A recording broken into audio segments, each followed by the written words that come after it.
Ladies and gentlemen, now in today's video, I wanted to have a little bit of a chat about the free-to-play account and also give you guys the 2-week account tour. And I know there haven't been many live streams this week. It's been such a busy couple of weeks in the game, man. We've had like 7 new characters and there's just so much going on with like character showcase videos. I feel like every day that I wake up, I've got like 10 videos that I want to do, man. It is a little bit crazy, but alongside everything, we have still kept the free-to-play grind going.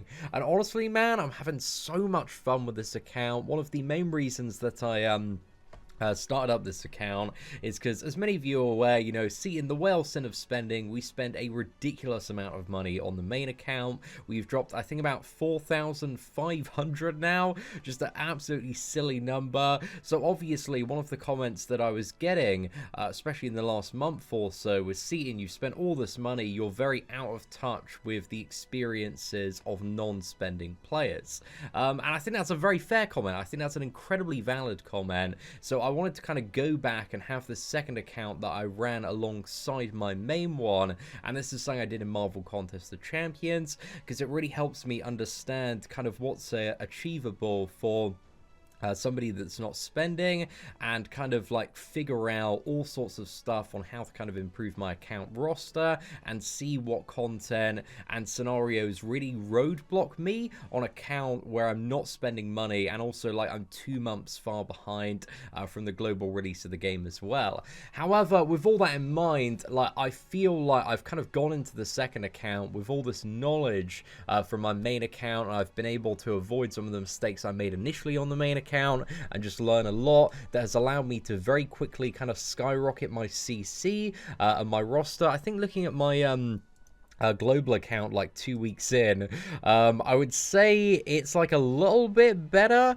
but this is like $500 spent. But really there isn't like that much of a difference between my free-to-play account and global account in terms of what they can do. And I think at 2 weeks in as well, I just didn't really know anything about gear on my initial main whale account. So yeah, my gear sucked massive eggs, boys. It was absolutely terrible. I think there's a little bit of a sample of like one of my my better gear sets here, and yeah, it's just not really that great. So yeah, it's just a little bit of a mess all over the place. And I didn't know that you could like reroll stuff like substats as well, man. I was completely oblivious to that in 2 weeks in. But just to show you my gear as well at a bit of a glance here to see exactly what the free-to-play account is looking like. So the thing is, with 7 Deadly Sins, you have to build ideally like at least 8 gear sets, because you have, you know, 4 characters on the team, 3 on the main, 1 on the sub slot, but also for any scenario that factors in gear, which is pretty much the majority of scenarios aside from ungeared PvP. It also takes into account for the boost that you get via associations, the gear and stats that that association character has as well. So yeah, I've kind of got like 4 main sets that I'm working on, but all the association sets, they are like very messy at the moment. Very messy. But you can see like nothing is like that amazing, but via taking advantage of farming gold in Fort Solgres the previous weekend during the half stamina one, I've managed to make kind of a massive boost to my right hand side, some of the R gear. So yeah, that's one of the things that's really giving me some great stat multipliers there. And one of the things as well that you can potentially do, you know, if you are a new player building a new account, and this thing is something I did consider, is you can build up like full common gear on the right hand side. But I thought kind of having that knowledge to you know, initially go in, take advantage of Fort Solgres and just be like really deep into the gold farming very quickly, I thought it would be more beneficial in the long term for my free-to-play account to focus on R gear to have those boosted stats, just because like SSR gear on the right hand side is a very lower priority with all the gear sets that you have to build, just due to the fact, you know, it's so expensive, man, to 5-star in terms of the friggin' awakening gems. If you're just grinding out the 5-star awakening gems, it takes ages on the left hand side to actually grind out like 4 sets of 5-star SSR gear. So it's going to take me quite some time, I would imagine like a month and a bit, at least before I've got like a few good SSR sets on the left hand side. So I thought the R gear on the right hand side would have a lot more longevity. And the thing is, even on my main account as well, with the R gear on the right hand side, when I come to replace the the right hand side stuff with SSR gear on my main sets. That R gear can still go on the the association characters. So yeah, I think it has like a decent amount of longevity, but I think it's definitely up for debate. I don't think there's like any right or wrong way to go about it. There are some advantages to common gear, like it's a lot cheaper and a lot easier for most players to get into some really good substats on it. But yeah, SSR gear on the left because it has better base stats, and R gear on the right hand side, or common gear, for the insane multipliers on all of the substats. So that stuff is really decent. But again, my gear sets aren't really all that. I'd say the best gear set that I have is probably the one attack set here that is currently on Hauser, and this mostly stays on Hauser, man, just because Hauser is a friggin' auto farming machine. He's so good, just for doing the majority of stuff that you need to do on a daily basis. Because I think, in all brutal honesty, like, there is a lot of really good like gameplay. I love the raids, I love PvP, I love the bosses, I love the events, but a good portion of 7 Deadly Sins, especially if you're running a free-to-play account, is auto farming. That is a huge amount of the time, and you really want a character that can very quickly and efficiently just deal with everything. And that was one of the main reasons that Hauser is kind of one of my first like leveled up 6-star characters,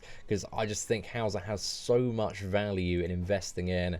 At some point in the future, I mean, this is like a bit more difficult to do on the free-to-play account, obviously, but I'd love to get a good pierce rate set on him. So yeah, I think at a point where I have access to more gold, so it's probably not going to be like this weekend, but the weekend after, like after that, and another weekend of Fort Solgres, I think we should be able to hopefully get about like 40-50 million hopefully from that, especially with all the upgrades that we've made to Hauser. So yeah, I'm hopeful that we can kind of end that weekend with a lot of gold, and I have a bit of a plan, especially with all the gems that we're hoarding for the next banner as well, to make some massive progress kind of moving forward into the next week. But again, like all of this stuff and the efficiency that we've kind of shown on this free-to-play account, I don't think would have been possible without like my main account knowledge and experience. So it's just been very nice to kind of apply that as well. But also just to show you guys, the team CC, we're 120,000, and the thing is as well, we can still get some massive upgrades to our team at the moment. One of the things that I've been slacking on a fair bit is the story progression, man, just because I want to like sit down and do kind of a massive live stream going into the Gallon, the Gotha chapter, and a little bit beyond that as well. But also, it's a very long live stream in order to get a lot of that stuff done. So I'm hoping to do it maybe tomorrow or the day after. But yeah, it's something like you really need to do if you want to get the most out of a free-to-play account, is you need to, or any account really, is you need to push as far as you possibly can in the story. Just due to the fact, if you get to certain points in the story and it tells you like clear episode 109, we can upgrade the boss battle rewards, so again like 5-star chalices every single day, so that one is huge there. Also clearing the deathmatch for a 5-star awakening stone every day is absolutely huge. So getting to like 109 in the story is like really big for every single player out there, and if you haven't already done it, it is like almost essential if you really want to speed up those gains, because that's going to give you like so many more awakening materials and also gear upgrades on a weekly basis. So yeah, it's definitely something to put on top of the priority list. But yeah, it's something I want to get done as soon as I possibly can, just so we can start kind of maximizing that daily efficiency a little bit more. And again, I have been maybe a little bit slack in some areas of this account, but I feel like we're doing much better, especially in comparison to the initial account as well. But also just to show you, because I imagine there's going to be one person in the comment section that's like, Seatin, you've spent money on this account, you've brought gems, and we've not purchased anything on this account. We still have the first purchase bonus active, so this is kind of the symbol of like an account that hasn't spent any money in 7 Deadly Sins. And you know, I wouldn't want to put so much time and effort into a project like this if I was just going to cheat myself out of it, cheat you guys out of it. I want kind of a very honest and authentic experience with this whole thing. And I think we started this account at kind of a really good time as well, where we had what is it, the Escanor event to take advantage of, the Divine Axe Rita power up, we got the final boss King, we farmed the hard mode of that as well, and also the new slime event has just given us so much stuff that's allowed me to very quickly upgrade a lot of characters. So yeah, I've been kind of very fortunate in that regard. But also to talk about Again, some of the characters that we've upgraded and invested in. So the first one, man, is just Big Daddy Escanor. He's a ridiculous champion, and I'm using this character to very slowly farm and kind of increase my points in the ungeared PvP, but also whenever I do PvP, I'm always using coin food, but it's still kind of that point in PvP where, like, pretty much everybody's a bot, so it's not really that interesting to do, like, live streams or videos on just yet, and I'm not really ready to make kind of a proper competitive push until, like, the majority of my top team characters are like level 75 as well, man. But in order to get that, we need to progress in the story. So yeah, still a little bit of work to be done there. Also, Red Barn, he was amazing for the Hendrickson bosses, and then we have Green Lizhawk. She's just amazing for farming alongside Hauser and Deanne. That's kind of my go-to farming team at the moment. Blue Slater we use for Red Demon farming, Gustav as well, Red Demon Knighthood boss, Hauser just the king of AoE farming, man, he's so good. Then we got Green Gill Thunder, whose attack buff is just amazing for a lot of the demon boss battles, and kind of being, you know, a newer account, lesser geared, I like to be kind of the person that brings in the buffs to kind of, like, you know, supercharge somebody that's a little bit more geared than myself. Then we got Gotha. Gotha was amazing for Final Boss King. Using Escanor, Gotha, and Elaine, I think we got on the top 40% in the end. We were just doing hard, so the lowest difficulty. But with all those characters, I could get like a lot of drain on the ult. So I think we ended up scoring about 800 in the end on Final Boss King. So we got some like pretty nice stuff from that, man. That was decent. And also, I just spent like an afternoon farming it, like the day before it ended. So we got like everything in the store, the 5-star Awakening Stones. So yeah, the Final Boss King event was awesome, man. It was really, really good. Then we got Green King. Green King is for what is it? The Grey Demon, absolutely insane unit there. Blue King, just all around MVP. Looking at kind of fully upgrading him for PvP at the moment. Deanne as well. Like, I might use her in some Ult Rush teams for PvP climbing, but also like she's really good for auto farming alongside Hauser and also the green version of Lizhawk. And I just really like Deanne, man. She's pretty good.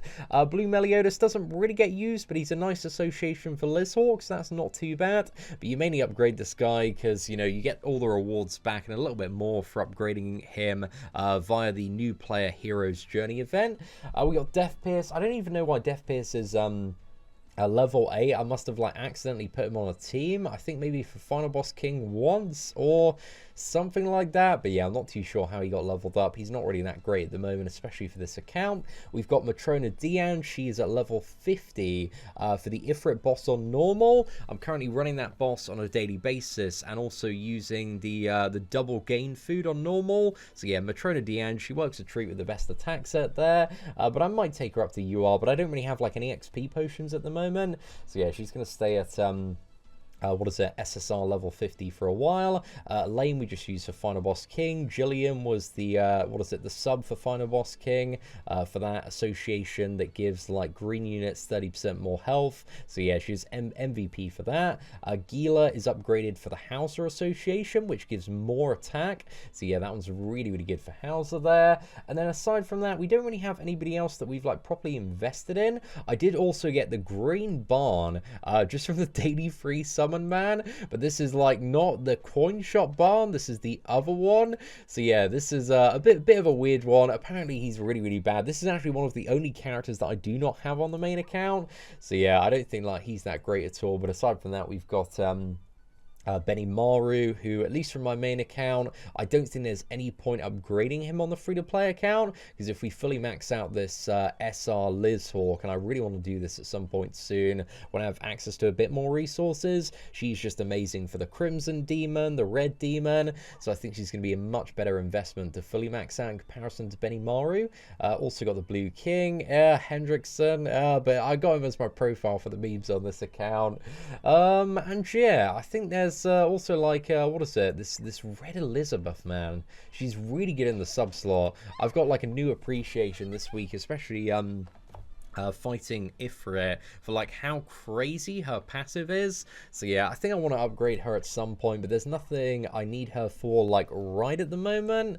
But aside from that, still like plenty of characters that we haven't got. I really want Jericho, Arthur, Blue Lizhawk would be amazing as well, but I'm saving all of my gems for that next banner. We haven't been summoning on the slime banner, but one of the things that I feel like I've just got a nice little sense of appreciation for is just how many gems you get as a newer progressing player when you play in this game. And like especially the slime event as well, man, the rewards have been crazy in the last week and a bit.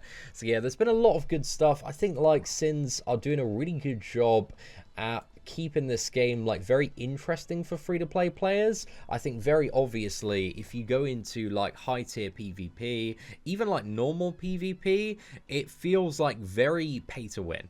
And geared PvP is like 1,000,000,000% pay to win. I'm not arguing that. I don't think anybody could argue that like geared PvP is not pay to win, because you can get just such an astronomical advantage via all of these different methods like gear, alt levels, like association alt levels, association gear. And there are like, what is it, 12 different ways or something that you can gain all sorts of additional advantages in PvP. However, I think that PvP, you know, can still be somewhat enjoyable for free-to-play players. But again, I haven't really got deep into it yet. So it might kind of hit that point where it just gets really, really frustrating. But I think with kind of a solid plan to get some gains, we can go in at a decently competitive level. And maybe in a week or two, start climbing to champion. I don't know if that's too ambitious or not, but it also depends like if there is a level cap increase or not, because the max level on JP is 80, and at the moment it's 75 on global. And in all honesty, man, they have been chucking those level cap increases like really, really quickly. So I think, you know, if it does go up to a level 80 cap, the free-to-play account is definitely going to struggle a lot more in PvP, at least to, like, get those units to level 80 in the first place, because there's a lot of horns. I think you need, like, 50 of each one in order to level an 80 character from 75, so that just sounds, you know, a little bit mad in terms of the farming requirements there. But I think alongside that, I think Hell difficulty does become available for all the demons. So horns become maybe a little bit more accessible. But yeah, still sounds a little bit crazy. But I think if the 80 cap does come in, this is going to slow my ability to progress in PvP. But outside of PvP, like a free-to-play account, man, you can enjoy everything the game has to offer. I think everything outside of PvP is very fair, very accessible. You can enjoy all the demons, all the story, all the events that come out. You know, maybe that Ifrit like extreme mode is a little bit tricky at the moment, but I guess like even you do have like free-to-play friendly options like this SR Red Jericho that's really, really good. Regardless, I've still been having a lot of fun with the free-to-play account. I think it's very satisfying just to see everything build up like so incredibly quickly, and it's kind of nice to know that with this free-to-play experience that I've been enjoying it, and like so many people out there are enjoying this game as free-to-play players as well. Like, it's definitely pay to win in PvP. I don't think anybody's arguing that at all, but I think with a little bit of clever grinding, maybe a bit of strategy, we may be able to have a bit of success in PvP, but we'll see in the coming like month or so whether or not we can kind of make that push in ungeared to stuff like Champion 1, and in geared can we get maybe to like the master bracket. I'm not really too sure, but we'll see, man. We'll certainly see. We're 120k CC so far,